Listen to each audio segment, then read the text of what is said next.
Hey, good morning. We are so glad that you are here and that you are worshiping with us online today. Sorry for the brief delay in worship starting. My name is Andrea Smith. I have the privilege of being the pastor here at West. We worship here at Lake Norman High. And the reason that we are slightly delayed starting is I just had the opportunity with Josh to meet the new drama teacher that is here this year. And it's our shared space. And so was just so excited to put a name with a face and start talking about partnerships and how we can be supportive of his work here at the high school. And so I'm so sorry, lost track of time. That was a chance encounter. He came to worship today. But it's a no huddles day, so it's a different day. He keeps hitting our no huddles days. There are a group of people out in the commons area right now getting ready for our college student care packages. We're doing 2 more to end the year. One this week as they get ready to finish up and get ready to come home for Thanksgiving in a couple of weeks. We wanted them to have just a little love during this lull time, and then we'll do one during finals. And those are so important. We have half of our college kids right now don't even go to West. They're friends of college kids that go here, so it truly is an outreach and a community impact. And then in the one we do in December will be the one during finals where we send some love and a Starbucks gift card, and they just know that there's a community of faith that is thinking about them and rooting for them. So thank you for being a community impact church. We're really grateful for that. Soul Creations, another component of what we did, had a huge day yesterday. So thank you for supporting that. Also, thank you for supporting Julia, one of our leaders of our community impact team. Last Sunday, she shared with you the impact that we've made this past year and what our goals are for the upcoming year. Amped had a presence at South Elementary for their trunk or treat, and we have 13 new Amped kids now signed up for our Amp ministry. That's another thing that's happening out in the Commons area for our Not Afraid to Get Dirty month. And so I'm really excited to share a brief message with you today. It won't be a typical 30-minute message, but it will be, I hope, impactful. We are in the middle of gratitude journaling every day. We're writing down 3 things that we are grateful for. And the whole point is to rewire our brains to make us start being very intentional about what we think about and how we think, to keep us from taking those really dark spirals downward and feeling like everything is bad, which is what happens. And the way that we offset that is through gratitude. And gratitude is so important. So writing 3 things a day is just vital. And then we've been sending out daily meditations that go along with that. And I've loved hearing your feedback. Thank you for when you write back to me from those daily meditations. Even if I don't write you right back, I will at some point. But I love knowing that they matter. I love knowing that you're reading them and that they are taking root. So thank you for doing that. And it was interesting this week that you wrote, several of you wrote, how it's so important, but it's also so hard to give gratefulness and gratitude when things are just not easy. So today, what I thought we would do for a few minutes in this unique Sunday is talk about the how. I did write it in a devotion, but I want us to really unpack that for a few minutes this morning. So Brene Brown is just a phenomenal leader in the psychological world. She has written amazing books, and she's just one of the most astute leaders that exist in our time. And I saw this video of her talking about gratitude, and I wanted to share that with you this morning. It is a powerful, powerful message. So take a look and a listen. And people who have trauma histories are really like that. Like for me, because the way I was raised, when something good happens, I'm like, oh God, now what's going to happen? Statistically, bad shit's going to roll around any second now. And it's interesting because the group of people that we researched, the only group of people that could take that, there's a bodily quiver, right? Yeah. Of vulnerability. Have you felt it? Yeah. Yeah. The only people that can really lean into joy consistently are people who use that vulnerability quiver as a reminder to be grateful, to be able to practice gratitude in that second. So gratitude is a huge enabler of joy. Is that automatic, or can one train that? No, it's a training. Oh shit, no. I mean, standing at my front door, watching my 16-year-old daughter walk down the sidewalk with her boyfriend in high school and get in his truck for prom, right? And I'm standing there and I'm like, and what am I worried about? Prom night, like car wreck, right? Of course, when I tell the story, the military is always like, pregnancy. I'm like, no, car wreck.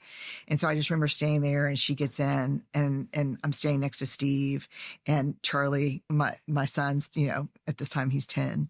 And I'm like, I'm so grateful. I'm so grateful. I'm grateful for this moment. I'm grateful that I'm a part of it. I'm grateful that they did the corsage and the boutonniere over here. I'm grateful that I got to help pick out the dress. I'm so grateful.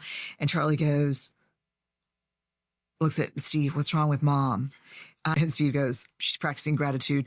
Let her do it. Otherwise, she's going to get on a crazy train. And it's going to be all hell. And, because part of me wants to say, oh God, like so beautiful and so joyful. And get in your truck and follow them right now. If he's speeding, I want to know about it. If he's not stopping fully to stop sign, follow them until this date is over. That's what I want to do, because I'm afraid. Because the joy of that moment was just too much for me, too vulnerable. It appears you've overcome various traits of old Brene Brown. No, I'm overcoming. Overcoming? No, I have not overcome. Have you overcome anything? Yes, the belief that I will overcome anything. I've overcome the belief that I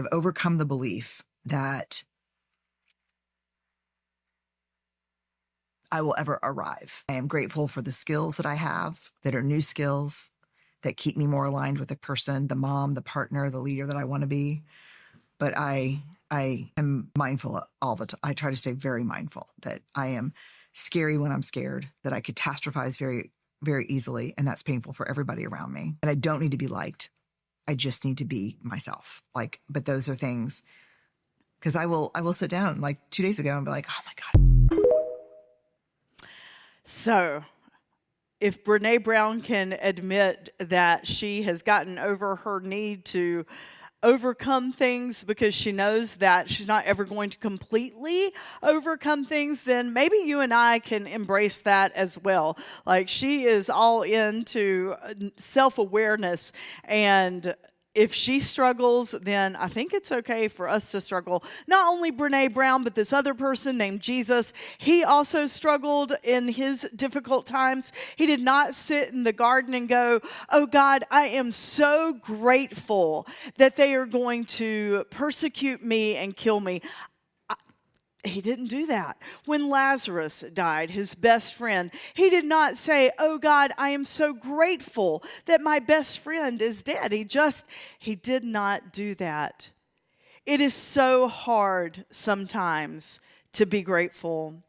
When my marriage ended 7 years ago and unraveled, and I just knew in that time and space that it was not going to be redeemable, one of the things that really got under my skin was when I would tell folks and they're like, oh, you should be so grateful.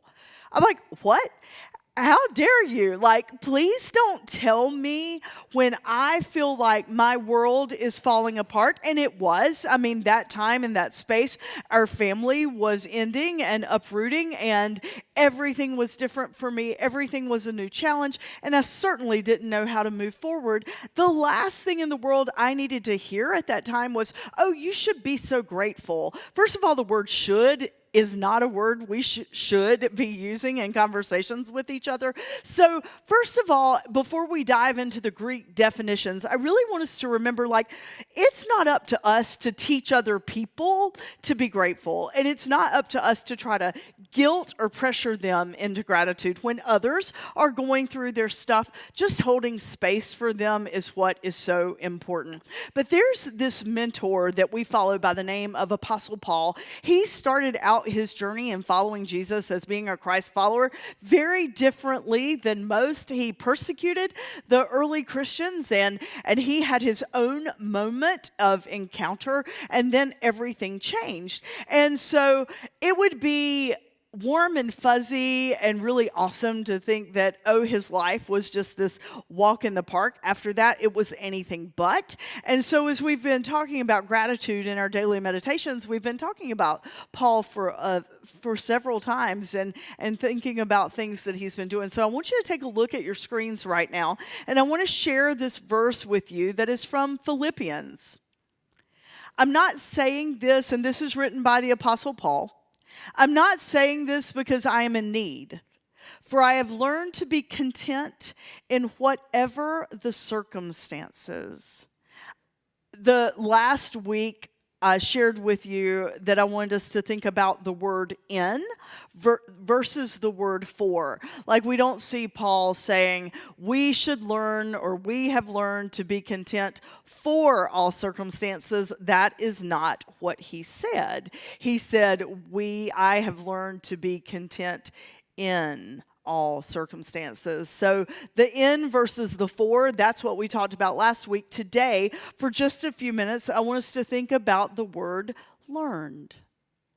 So Paul says, I have learned to be grateful, which is what we also just heard Brene Brown talk about as well. Manthano is a Greek term, manthano. And it means learned through practice. So how do we be grateful when it feels like our life is just a giant dumpster fire? I have this t-shirt on Tuesdays when the volunteers come to the office and we create all the Soul Creations products. It's one of the things that just amuses me, maybe, is to wear sarcastic, funny t-shirts for the volunteers. And so there's one, and it says, "This little light of mine, I'm going to let it shine." If you grew up in the church and were a child in the church, maybe that's a children's song you learned, "This little light of mine, I'm going to let it shine." Well, on this shirt that I've got, "This little light of mine," it's a giant dumpster. And the dumpster is on fire. And that's my little light, and I'm going to let it shine. Sometimes our life feels like a giant dumpster fire. And when that is happening, like, it is so hard to be looking at circumstances that have blown up or are just not what we wanted them to be and go, oh my gosh, I am so grateful. So when the Apostle Paul says, I have learned to be content in all circumstances, the word learned means practiced. Think about things in our lives that we practice for. Did you play a sport, perhaps, when you were growing up? You had practice. When my kids were growing up, they both played soccer. They had to go to soccer practice. If you play an instrument, you have to practice. Tom, with his 70.3 Ironman triathlons, he practices. When we practice things, it makes us better every single time. You've heard that adage, practice makes perfect. Well, if we're going to be grateful, we have to learn how to practice. And so in just a second, I'm going to give you some real tangible ways to go about that. But before that, I want to share with you just one more Greek word, atarkes. Atarkes. And that means a steadiness that is rooted in God. For I have learned to be content. And content means a steadiness that is rooted in God. Think about places in your life that you are content. Oftentimes we equate contentment with happiness. They aren't the same thing. Content is this place of peace, this place of steadiness. And think about what it means to be steady. When we're steady, we're rooted, we're grounded, and we don't easily get moved. So learning, practicing to be steady and firmly rooted and grounded in God. And what's our understanding of God? Remember, we don't think God's some big old man on a throne far, far away in the heavens. We understand God to be a presence, an energy, a divine presence that we can't even fathom how big and how amazing and how wonderful it is. And God incarnate revealed God's self to us through the person Jesus. And that's who we try to model our lives after. So we have learned, practiced to be steady in this space of divine, unfathomable peace and love. So let's talk about the how. And even though some of these may seem corny and hokey, I promise you, if you will practice these things, if we'll practice these things, they will make a difference. The first is when you find yourself in a very uncomfortable situation, pay attention to your posture. Like when we're stressed, our bodies respond. If you're ever looking for a good book to read about this kind of stuff, read Your Body Keeps the Score. Our bodies internalize all that we feel and all that we go through. Have you ever seen on TV when people are angry and their fists are clenched? The next time you're in a stressful situation, pay attention. Like, are you clenching your hands? One of the ways that we can practice gratitude is the posture of release. So open your hands. When you're anxious, when you're angry, when you're upset, open yourself up. Because we believe that God works through our circumstances and the energy that is around us and within us. So if we stop clenching so hard and we will open and present ourselves for this peace and this energy to flow into us, it matters. So the first way to practice is to open your hands in a space and a posture of release. Now, the second thing, and I'd love for you to write this down in your gratitude journals. In fact, this week, the meditations are going to be these steps so that we can actually learn and practice together. But name 2 truths. Remember, gratitude is not about the circumstance changing. It's about being able to find a way to be grounded in that peace and love that exists even when our circumstances are horrific. So name 2 truths. This is hard because, and then fill in the blank. And then the second truth is, yet, and I can still notice this. So I'll use the example of my divorce. This is hard because my future reality is not what I had wanted it to be, not what I had imagined, and nor one that I was equipped for.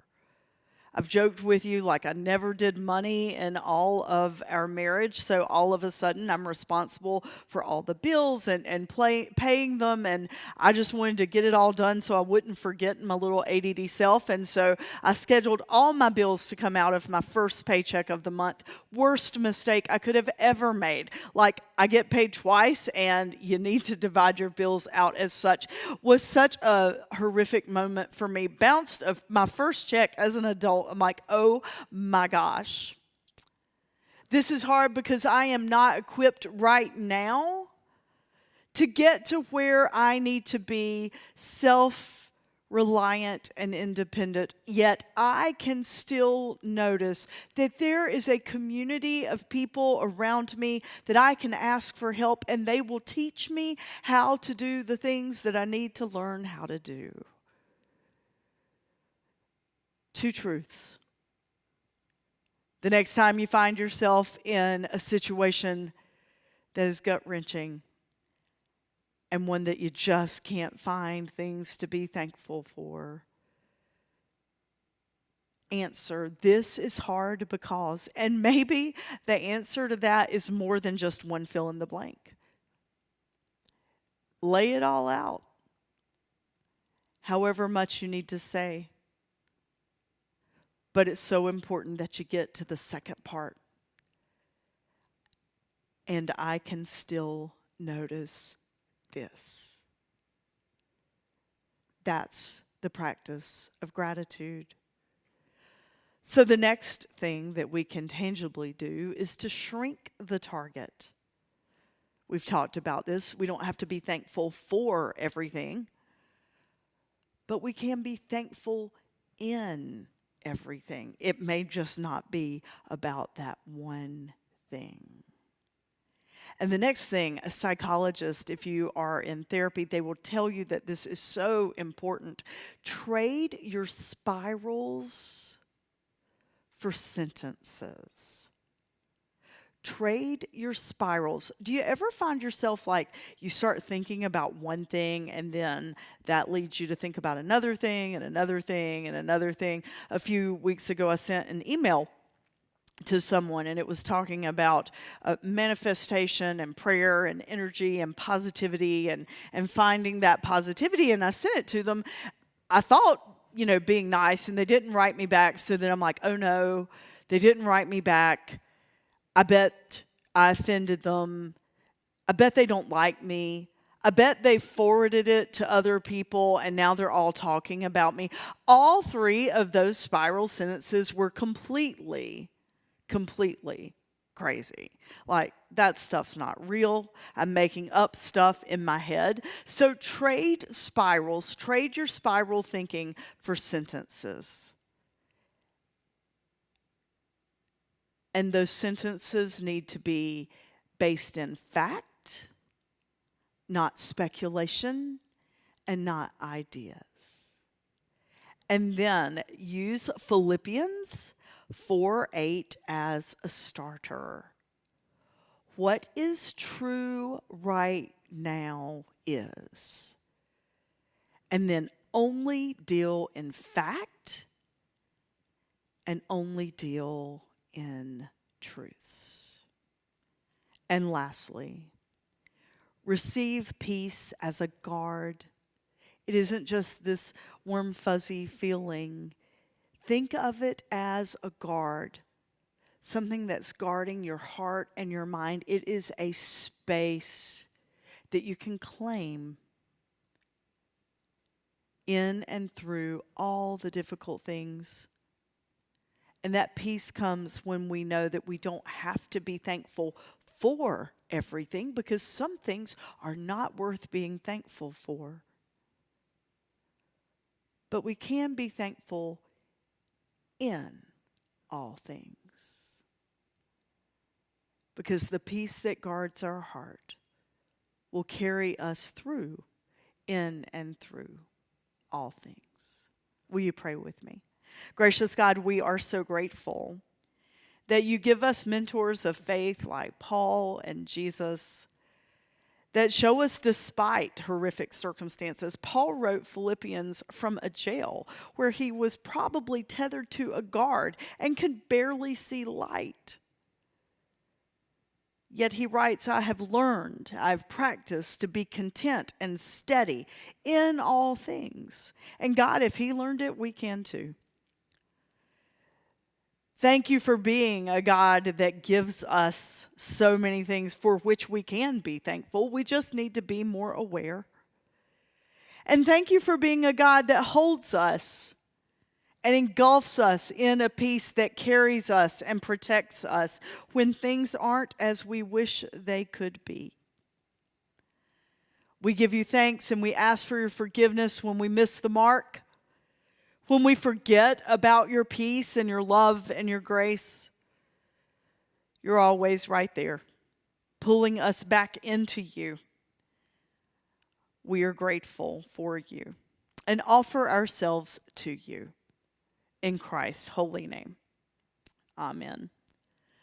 So thanks for being here today. It's our last No Huddles day for a while. Pay attention to the Not Afraid to Get Dirty sign-ups that you'll see. We have an event at the Kindness Closet in Mooresville where we're going to be packing hygiene kits. They're one of our partners of the Back to School Bash that we lead for Iredell County or South Iredell in July. So we want to support them as they continue to do their work in providing hygiene kits for families that are in need.